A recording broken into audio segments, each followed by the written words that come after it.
support entities, business support entities to help them advance their idea at whatever stage they're at. So that's one thing. The other item that I'd like to report on is through a program that we have now called Acuity, which is a partnership with our library system. We have a business training session happening tomorrow at the airport. And I'm drawing a blank on the time right now. It's in the afternoon. I want to say 3 p.m., where anyone who attends will get to understand ways to assess if they even have a market for their idea. I always say that when you have an idea, you should not go immediately and pursue a patent or build a prototype. Assume that you can do those things. First, find out if there's a market for it. So if there is, then it's worth your effort to do everything else. So that's taking place tomorrow. Very good, Lou. Thank you. Any questions for Lou? All right, thank you, Lou. Team Lou Show, we have Juan Errington. Good morning, everyone. On January 27th, Team Volusia had a booth at the Spacecom convention, at the Spacecom event at the Orange County Convention Center. We had a good chance and opportunity to speak to NASA and other different companies in the space industry. We were really trying to highlight our incubators because we had companies that needed to have a footprint in the United States, so we were really highlighting our incubator by participating in this event. February 4th through the 6th, we were at the MD&M West. It's a medical manufacturing device trade show in Anaheim, California. With us being there, Texas and North Carolina were the only other 2 states represented. So we had a good opportunity to really advertise Florida. For 2024, we had a total of 1,431 jobs announced, capital investment of $208.6 million, and a total economic impact for the county is $1.3 billion. And we'd like to invite everyone to our annual meeting, March 13th, at the Murray Husseini Center at Daytona State College. We have Mr. Paul Saul from the Florida High Tech Corridor, and Dr. Matt Swanson, he's the interim president for Select Florida, will be our speakers. What time? That is at 5 p.m. is the networking where it starts. Very good. That's always a good meeting. Okay, Nancy Kiefer with the Daytona Beach Regional Chamber could not be here this morning, so we'll jump right over and go to Jeff Brown. Real quick, so Tuan, I got a question. So what's Project Golf? Are they still in limbo, or are they? We're actually trying to get them to come in for another visit. Okay. That is actually looking at the same building where Boeing will be. That's one of the sites we're looking at for that project. There's a parachute company from North Carolina, and they're actually tied to Oral Aero. That's going to be one of their service providers. What's the name again? What's the name? Project Golf. Project Golf. Golf. That's the Team Blue Shot project. Team. Okay. Yeah. Yes, that's a company out of North Carolina. GOLF. Okay. It has nothing to do with golf. Actually, what happened? How we got the name was the company was trying to recruit new, younger engineers, and there's nothing to do. They ever play golf, Okay. so that's how we got the name. I was just curious, how did that come about? Yeah, that's great. Sorry, Tuan, I didn't mean to put you on the spot like that, but No problem. it just came to mind as you were talking. So economic and strategic opportunities, you have the TRT report in front of you. That was for the month of January. We had a pretty robust month. There for the fourth quarter of calendar year 24. It was getting light on the TRTs. We're starting to, and I don't know if it's the reduction in interest rates and/or beginning of the calendar year, that we're starting to see more projects come into our TRT than what we have been seeing for the previous 3 months. And it's a mixture, as you see through there. It's some residential, it's commercial and industrial. So it's a really good mix that we're starting to see come in through that process. You also have the CO report for January. So this is all certificates of occupancy that are issued for the month of January. We had 403 units permitted that got their CO with a value of construction of about $65 million that came on. But we'll come on to the tax rolls next January 1st. As you may have seen in the press and on TV, that we held, one of the other things that we are responsible for is for Bike Week and managing the process for the city. For Bike Week, we held a workshop Monday night to discuss proposed changes to the guidelines. We had about 100 people show up. We actually had to move it. We were in the Atlantic Room at the Peabody and actually had to move the meeting into the auditorium because there were so many people. So we had a lot of good feedback. All those comments will be taken in as well as the comments that we received with our comment section that we had on our website during the month of January. And then we will compile all those together and bring them to the City Commission at a workshop to be held later. And then based upon their comments, then we'll revise the guidelines even more for a final vote of approval for the guidelines from the City Commission. So this process is not, as some have been saying, that we're going to do these tonight. We were going to do them Monday night. Commission was going to adopt them on Wednesday night, and then they were going to be in effect for this Bike Week. And that was not the case at all. And that was never the understanding or even in the thought process of trying to do something that fast. So Is this primarily itinerant merchants that are coming and how they're treated? And I mean, the process, is it process driven? So it encompassed a lot of things. So one of the first things that we looked at is what do we do even that's not in the old policy? So we brought all of those changes and directives from the City Commission in years past and brought that into the guidelines. We actually went from and revised the process that we actually accept the applications. So now it's all done online. Before you would, as a property owner, have to go to the chamber. The chamber would then collect them all, and they would hand the city a big bundle of paperwork and say, here, you got about 2 to 3 weeks to review these and get those comments out to those individuals. So now what happens is, and that process would take eventually about 90 days to 120 days.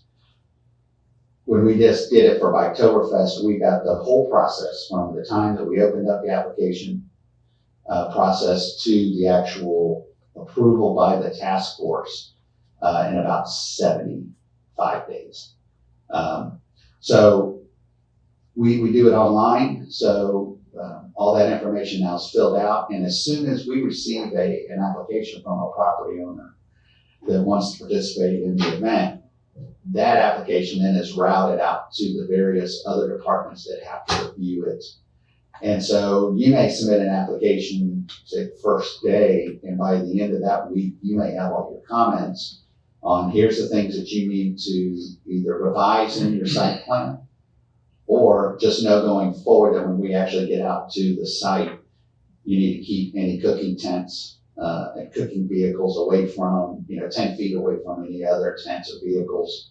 And you already have those comments in hand. Okay. And know that you're going to be approved or that we're recommending approval with those conditions.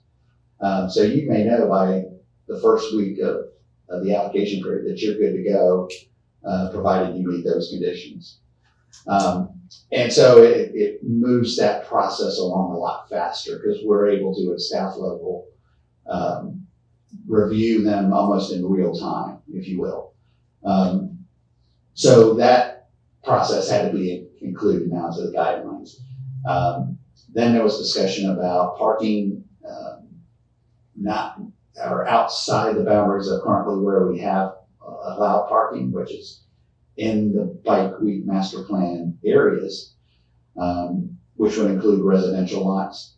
That got a lot of pushback from the residents. So we will take all those comments that were against it and push and get those to the City Commission. At that time, there is we were asked to look at the fee structure for the itinerant vendors. There's been a couple of things brought up that we need to go back and look at.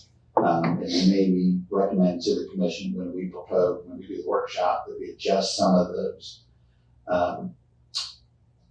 fees between Bike Week, which is a 10-day event, and Biketoberfest, which is, even though it's on the calendar for 4 days, it's really probably closer to a 3 or a 2.5 day real strong event. Right. and maybe look at reducing those fees in there. That's one of the things that we're currently looking at. And then the itinerant vendors, we get a lot of, the guidelines are very specific on what you can have. But over the years, we've allowed, the commission's directed us to allow certain types of uses to come in.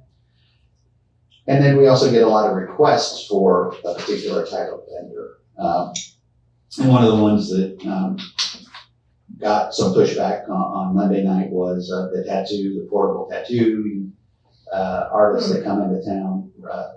That we get a request from property owners to allow somebody that does temporary tattooing to come set up on their property.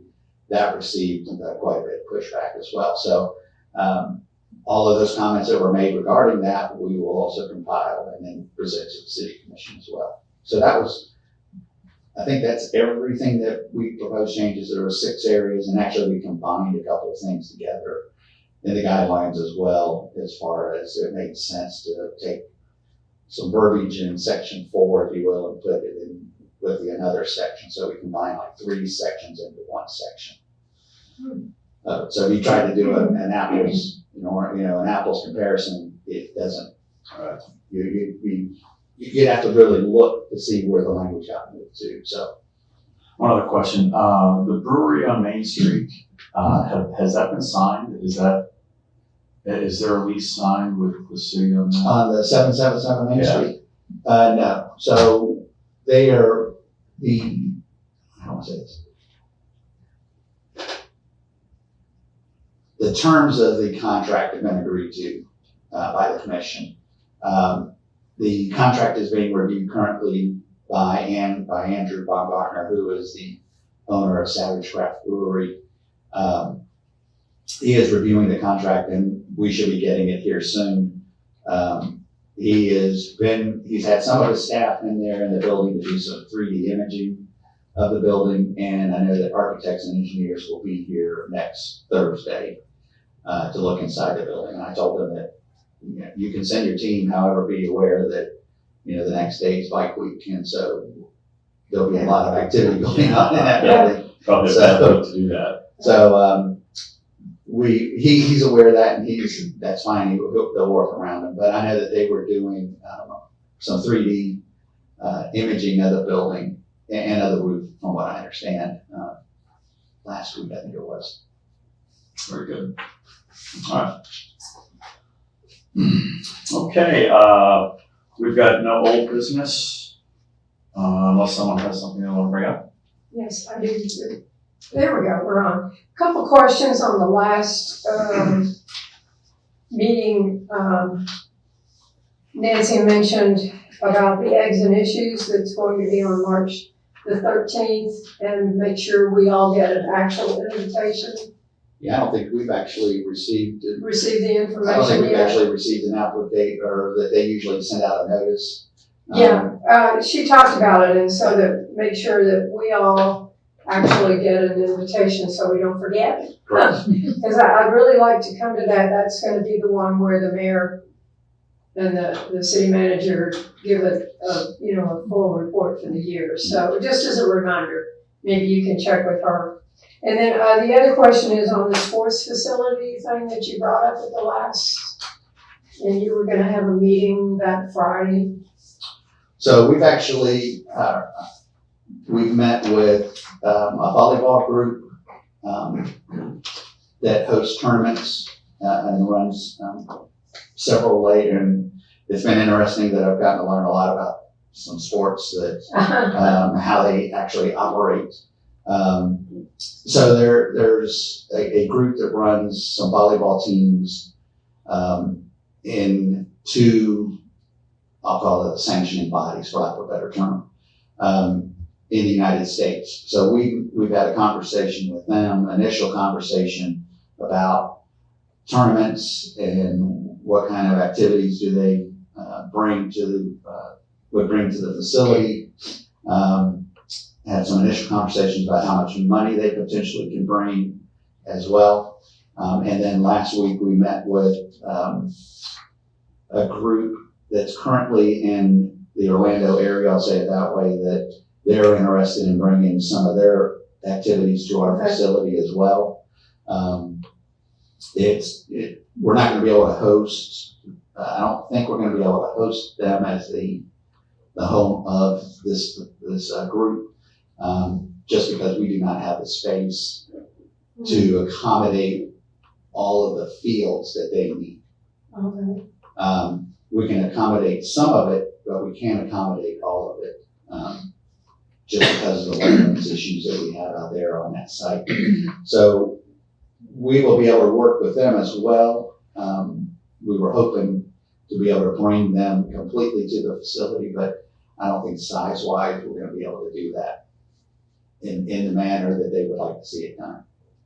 So we're beginning to have some of these conversations with some of the groups that bring the tournaments, because that's part of what we need at the city level to be able to make sure that on the back end we have the money to, if we go out for a bond or after we get any grants that we can get, we need to be able to cover any of those bonds or loan coverages, and that's where these groups come into play then. Well, I think it'd be great if we just continue to get updates from you on this, Yes. because I really, really am enthusiastic about the whole project. Me too. What's the, Yeah. what's the timeline on approval or, you know, a definite go or no go On that project? this project here. I think we probably got about a year or so out before we're really gonna know definitively. One of the questions, and I gotta talk to the city manager about, is do we wanna go ahead and begin the engineering process with this? In what timeline and where are we looking at doing that? Because I think once we start getting engineering done, that begins to really, I think, get people excited and now they know that we can really go. You gotta be able to see something. Yeah. Right. So I think one of the important things is what you shared with me after the meeting is that you've done this before in 2 other areas, right? Correct. So I think it's nice that you've got the history and the experience. Yes. So just wanted to thank you for that. I think this is going to be a great thing if you can get it done. Yeah, I agree. Any other comments or questions? Any new business anyone wants to bring up? Actually, Mr. Rand, I will bring this up. So a few months ago, I brought up the fact about our economic development initiative package. And I brought it to the boards to be looked at, and we brought actually the application. We're going to bring that back next month. I was going to bring it this month, but I know Mr. Lloyd is very interested in that, so we will, and I knew that he wasn't going to be here, so we will bring that back next month and have some more conversations. And with that, we'll discuss the process in which someone goes through to apply for city incentives for business. That is correct. Great. Very good. Anyone waiting out in the lobby for public comment? Come forward, please. Sure of that. Our next meeting is scheduled for 8:30, March 19th. And I look forward to seeing everybody there. With that, we'll adjourn the meeting.